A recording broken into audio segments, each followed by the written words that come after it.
systems running more.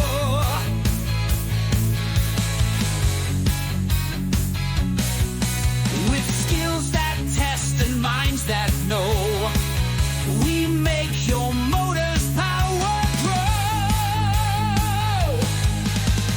MotorDoc brings the spark to life in every gear and cog and drive. Electric dreams and circuits bright, we guide your way through day and night. When wires tangle. Hello and welcome to our 57th, what we're now calling a vlog.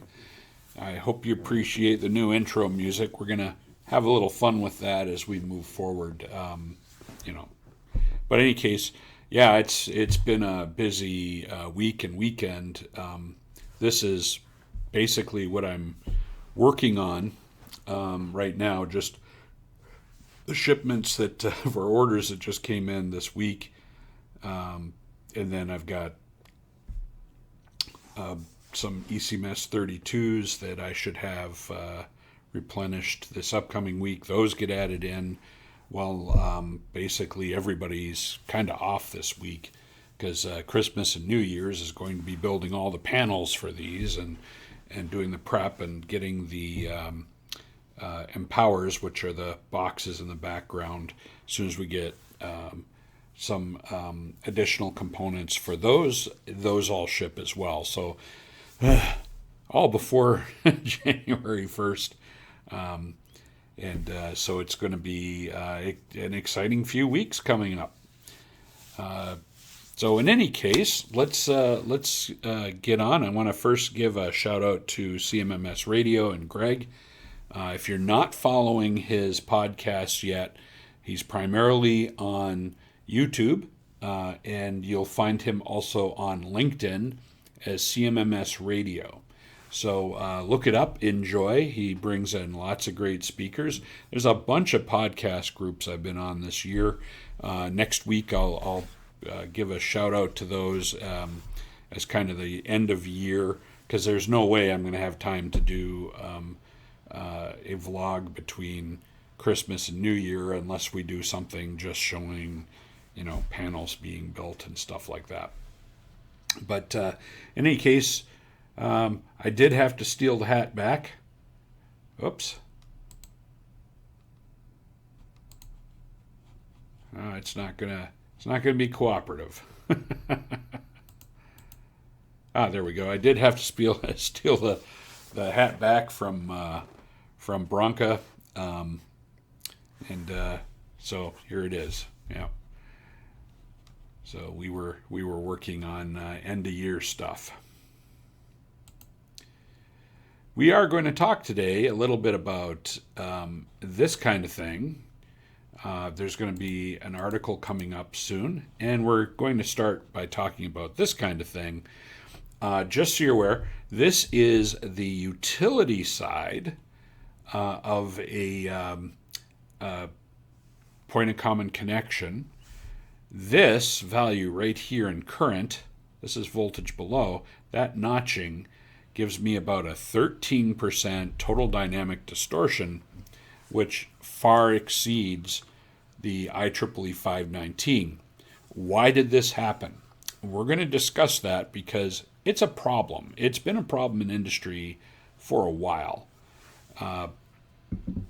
And that's primarily because everybody misuses it. I just did an article in Reliable Magazine. You'll be able to find it there. Go to reliamag.com, or if you're following me on LinkedIn, you'll find links to the article there. Matter of fact, you're going to see a lot of my articles will be in Reliamag because they get up quickly. I'll usually write them, and they're going to be up in a couple of days. Part of that means warts and all, so usually you're going to find spelling errors and stuff like that. I'm one of those writers. I sit down, I knock out a 2,000-word article in a couple of hours. I do a read-through. I use the stuff built into Word to do a quick spell check and stuff like that. And, AI, right? Or machine learning, I should say. It sometimes misses this stuff. But let's get started in here.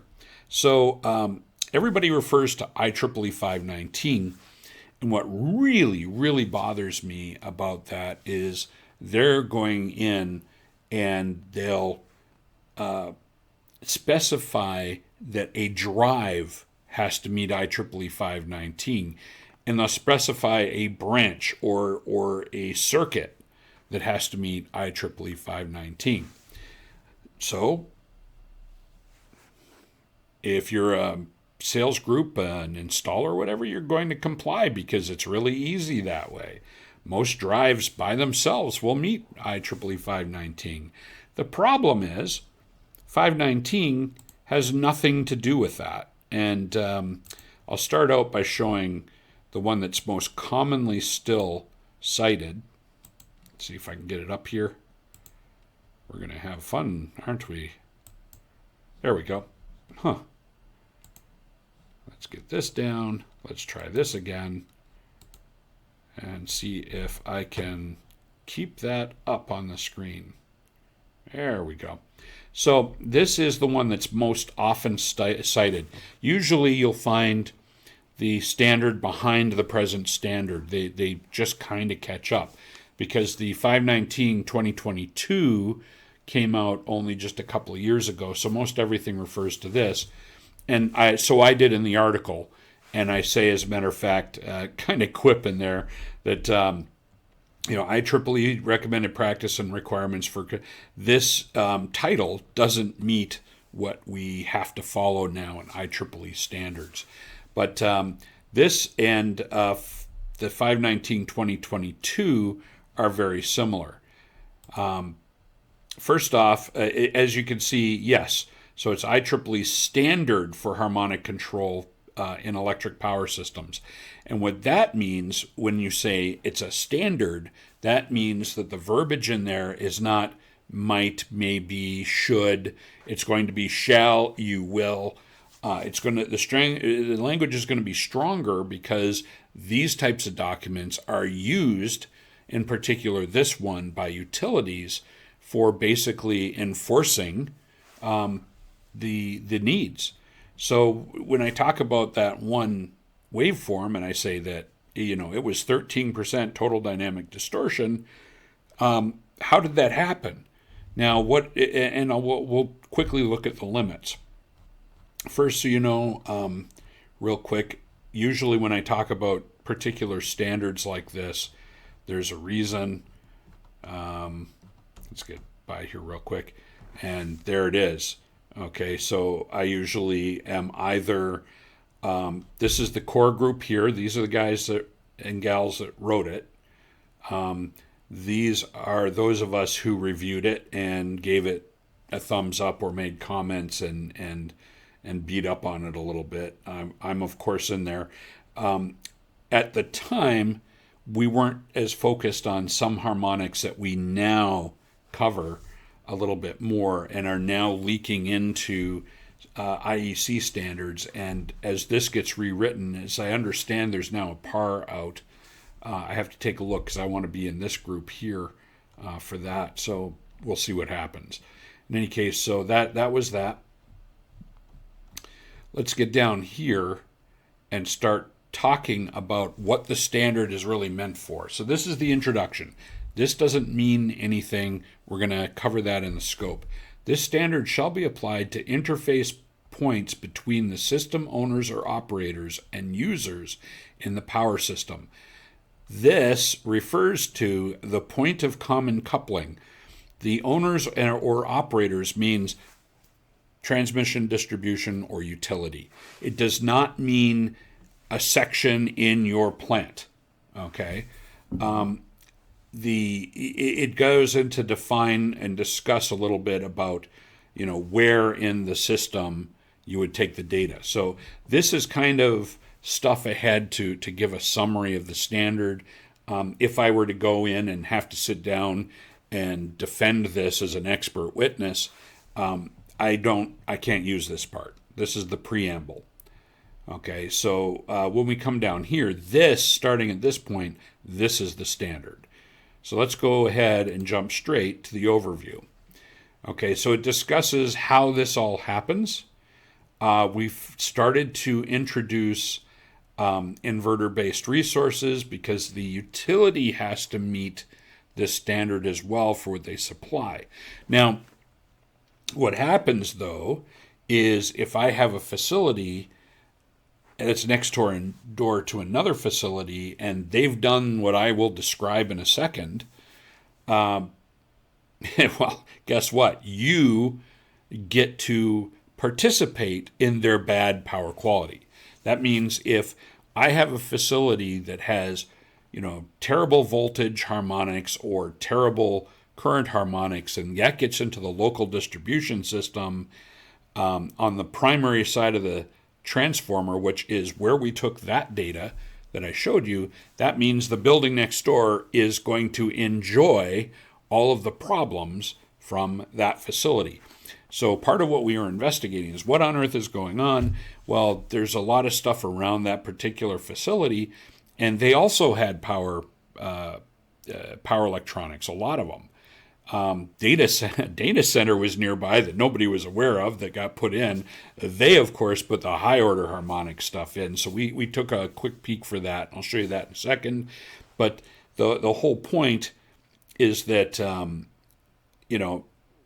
all of a sudden they're starting to see bearing failures and other component failures and power electronic failures that they hadn't seen, and it suddenly happened. Well, another facility was built next door, and everybody said, this part of the system must meet IEEE 519, instead of what it actually means, that IEEE 519, if you say that the scope of your system, when you have somebody spec out a drive, must meet IEEE 519, that means technically they should be looking at the utility side. You can specify whatever you want down at the drive, but if I have a bunch of drives in a circuit or in a substation or whatever else, basically loads associated with that substation, those all add, subtract, and everything else, and it's not linear. It's scalar. It's a vector. So because you have all kinds of different phase angles and everything else occurring on the system, you could have doubling, you could have cancellation, you could have everything else in your system if you don't filter the drives. And upstream at your main, you've got all these problems. That does include, by the way, the ground and neutral issues. Matter of fact, at this facility, we saw some defects in some of their drives in which they were seeing full phase current on ground, but nothing tripped. That was wild. Shouldn't have happened. So anyways, we do for the new inverter-based resources, or DER, distributed energy resources. Those have to meet IEEE standard 1547, which is now a series of standards, or the brand new IEEE standard 2800, which we're working through in the American Clean Energy Standards Group, which I chair. So depending on how you want to present it, some places call it IBR, some places call it DER, and some of them call even defig wind turbine IBR, even though they're actually DER. The inverters do exist, but they're in parallel. It's not directly in line, which shocked everybody when I mentioned it. It's like, no, it's a parallel inverter, but that's neither here nor there. So we get down into the purpose. Now, this is almost a repeat of that first part. This standard shall be applied to a point of common connection between system owners and operators and users in the power system. The limits in the standards intended for application at a point of common coupling between the system owner and operator and a user, where the PCC is usually taken as the point in the power system closest to the user where the system owner or operator could offer service to another user. So that basically means this standard applies such that that waveform I just showed you means that that particular user, because current is downstream primarily, that particular user has exceeded the limits in this standard by almost double.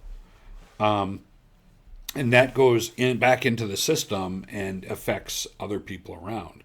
Now, mind you, the voltage harmonic distortion was about 1%.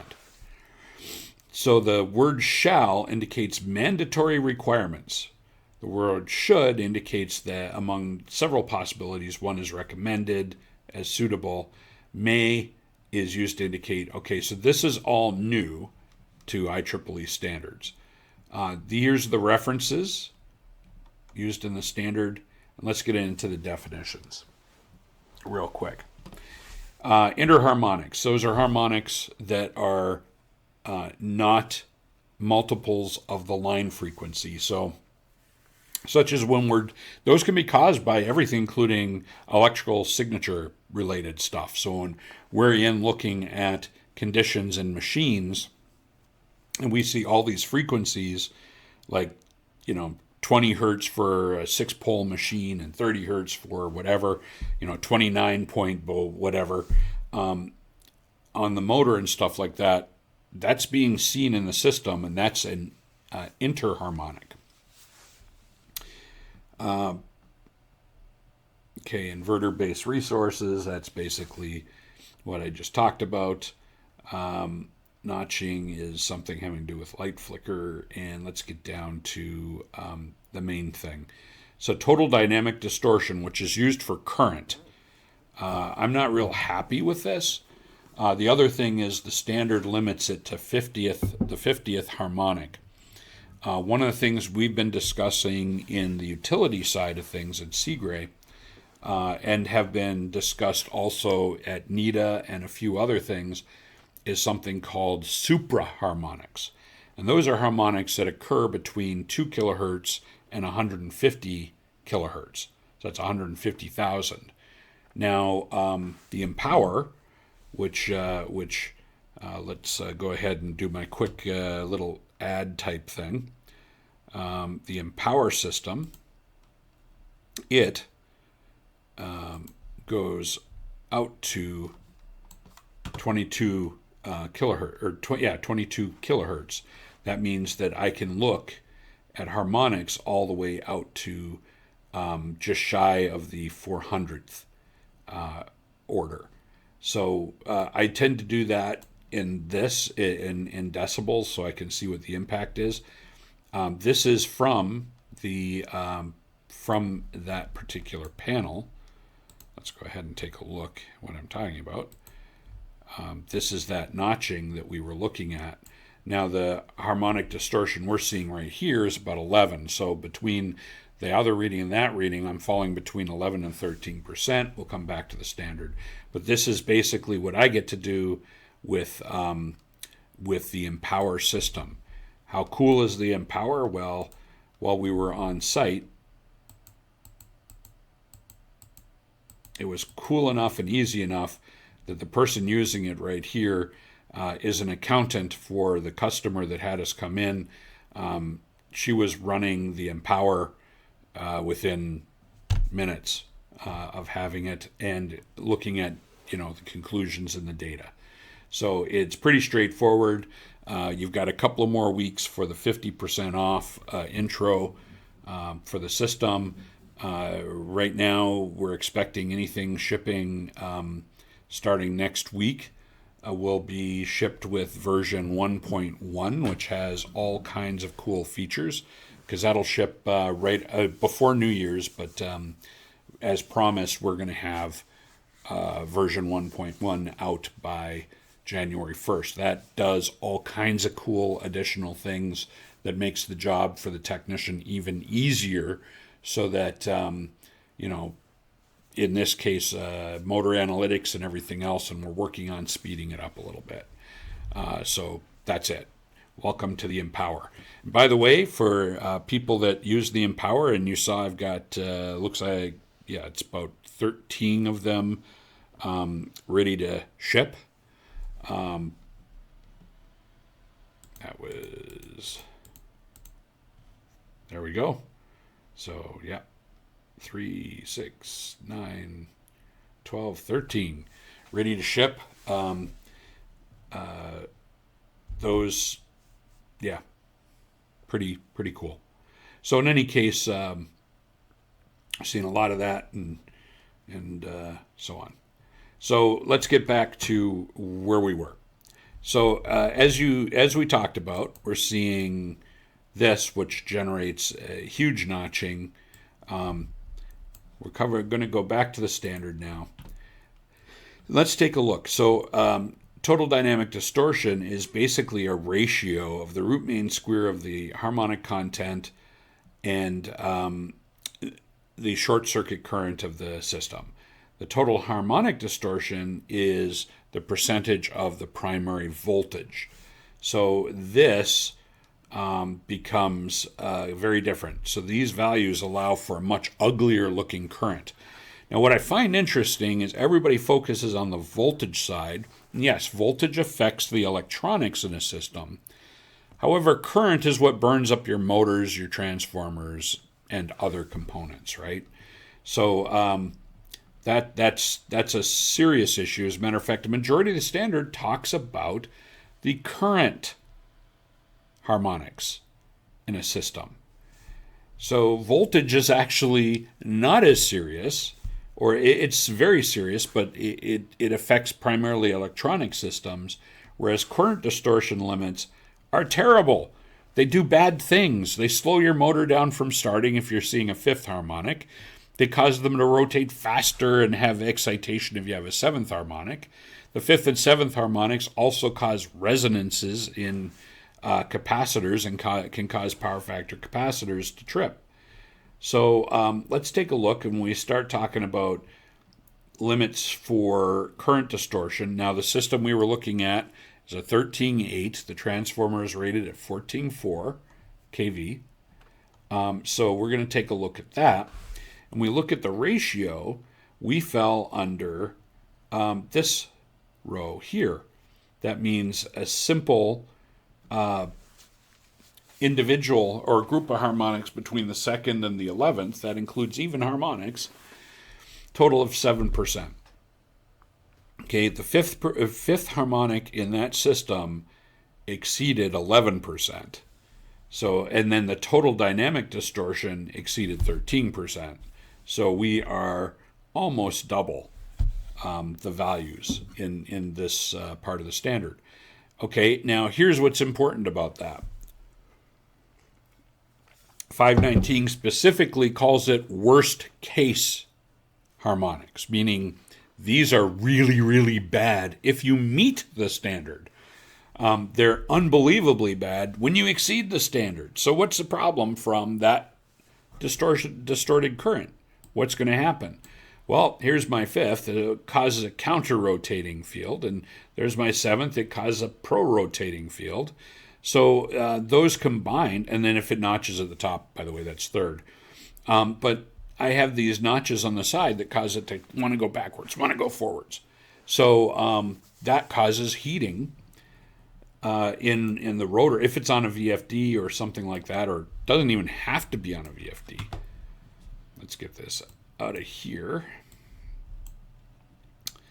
And we're going to call back up our images because I believe I have. Oh, that, by the way, this is the inside of a transformer.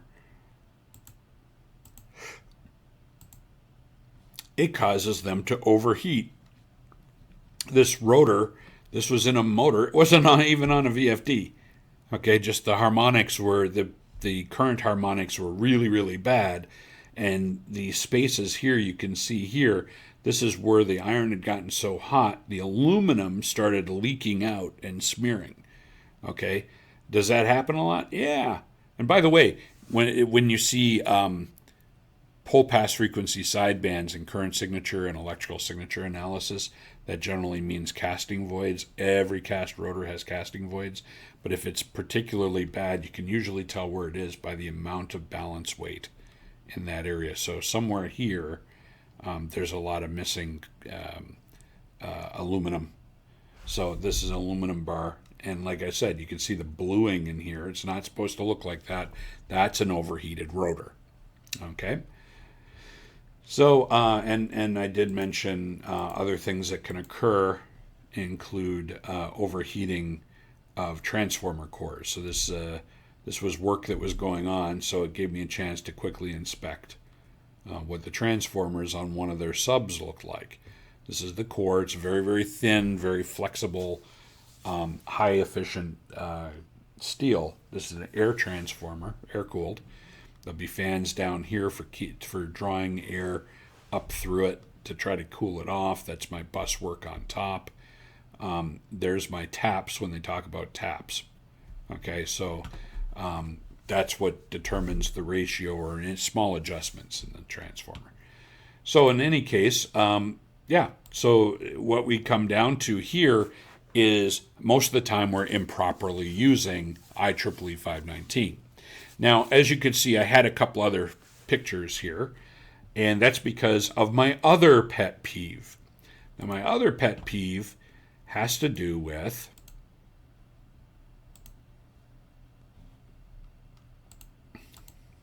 this crap. Okay? Now, this is an accelerometer. Throughout this plant, we saw that and this. What am I supposed to be detecting with this? I mean, this is one of those continuous monitoring AI bullshit that's out there. I mean, come on. What am I going to detect off that fin? Really? I mean, really? What am I going to detect? Bugger all is what we're going to detect. And this facility is the same one that some time ago when I showed the motor that blew up while we were testing it and the condition of the bearings, that tested good by this crap at this facility. And, it just happened to be mounted a little closer up front because it was on a fan application. Like that's supposed to do anything. As a matter of fact, there's some companies that sell you these V-shaped things to fit right there and then epoxy to hold everything in. They advertise this crap. I mean, seriously, folks. I have never seen anything like this. You go, well, who are you? Well, you know what? I've got a lot of years. I'm a Navy-trained vibration analyst from the 1980s. And then I went through all the IRD training. I've met some of the godfathers of this technology. And I'll tell you what. I remember going in and we were look, it's even set up to that one there. We're there. I mean, Jesus. Sorry. But the entire plant. And I'll tell you what, the customer is so fed up because what's happening here is the company involved instead is just false positing everything. So basically, they're being hit. The manager said 90% false positives. So I had put out a song about it. Our AI team has been they're on the other side of the wall there, have been working on some cool video stuff. It's part of a bigger project we're working on. So if you want to see some of that music, I'll put the links in the description. But in any case, I'll put the link to the YouTube whatever playlist. So in any case, where should these be? Well, why are people doing this? Well, what are you supposed to do if you're going to look, even if you're looking to pump? Somebody tried to put excuses on LinkedIn, and I try to be polite on there, so I usually just stop commenting and I just go, what would I know? In the meantime, I'm sitting back here laughing my ass off at these jokers who don't know what the hell they're doing. And then they're damaging legitimate condition-based maintenance companies and legitimate vibration companies.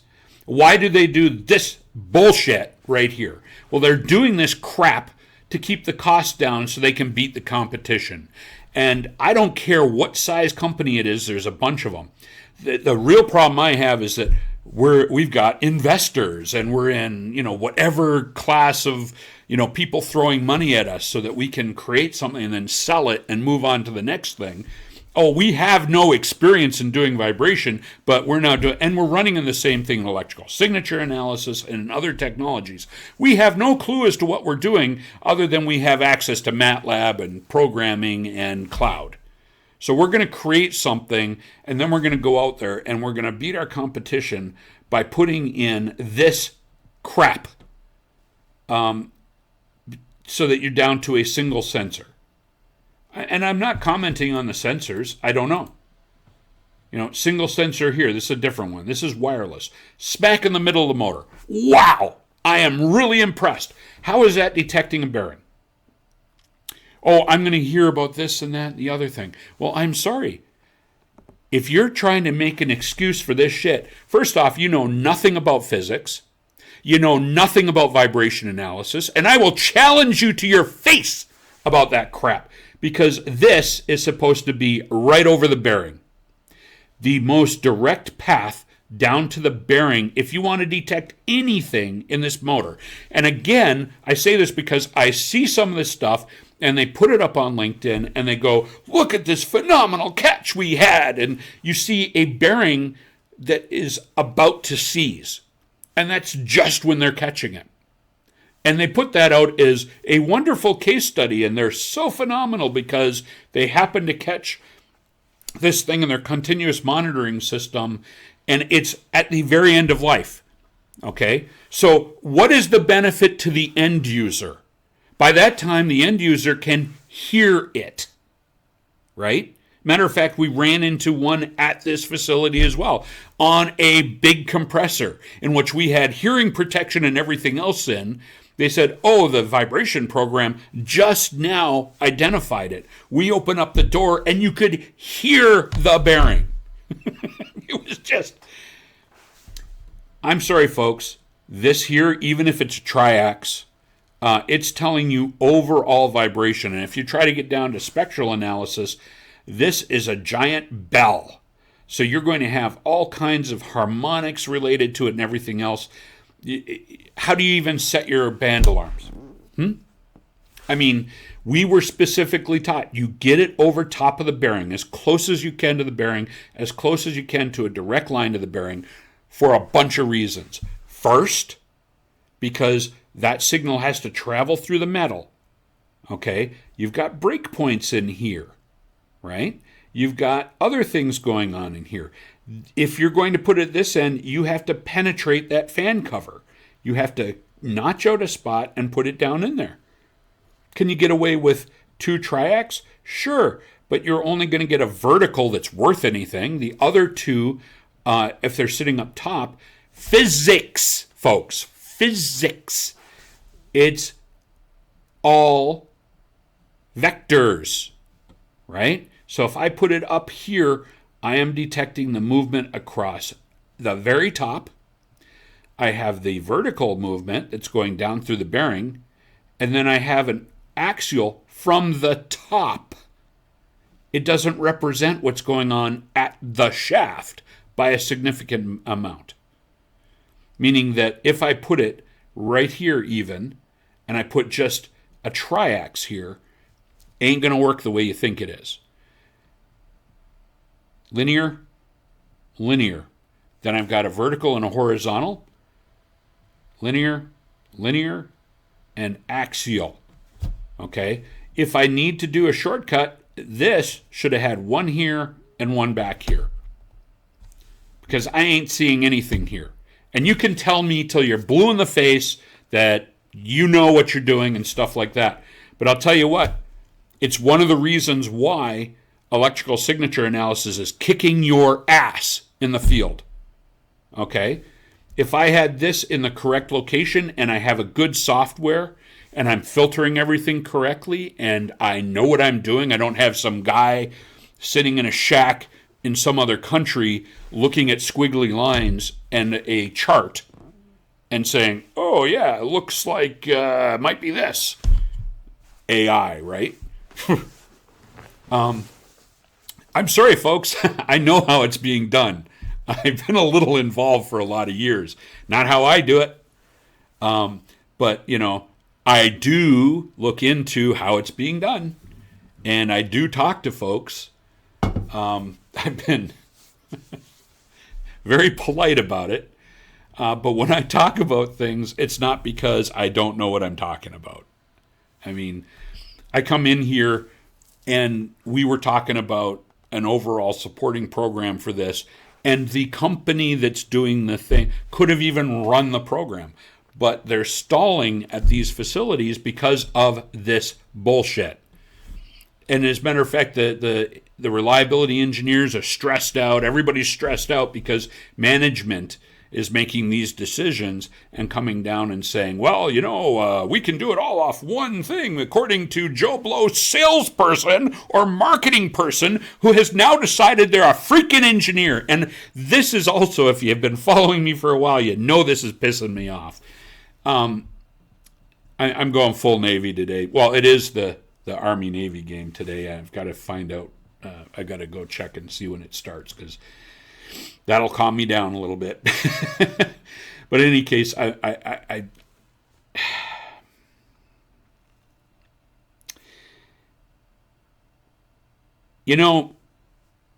when you're a consultant, when you're an engineer, there's an insurance we carry called errors and omissions, because if we're wrong and something goes horribly wrong, there's the possibility that somebody might try to take action. That's why we have to word things. We have to be very careful. For some reason, these idiots that go out and pull this crap, they happen to not have to carry anything, because, they can sit there if they screw your plant up and say, I'm just a salesperson, I'm just a marketing person. And worse, read who is writing the articles, who's presenting information on this. Read their titles, okay? That's why we don't allow our technology to be sold by people who do not have field experience. Even I spend most of my time in the field, because that allows me to take a look and identify how we're being applied, what's being applied, how we can make improvements. This crap, this is some guy sitting at a freaking desk with a software program developing crap, and it could be a large company that's doing that primarily they're getting investment money, and they create a software. They don't know what the hell they're doing, but they do it. And we end up with this and the other thing. And I don't make any apologies for it. If you got a problem with it, don't care. Call somebody else, because I'm not supporting this crap.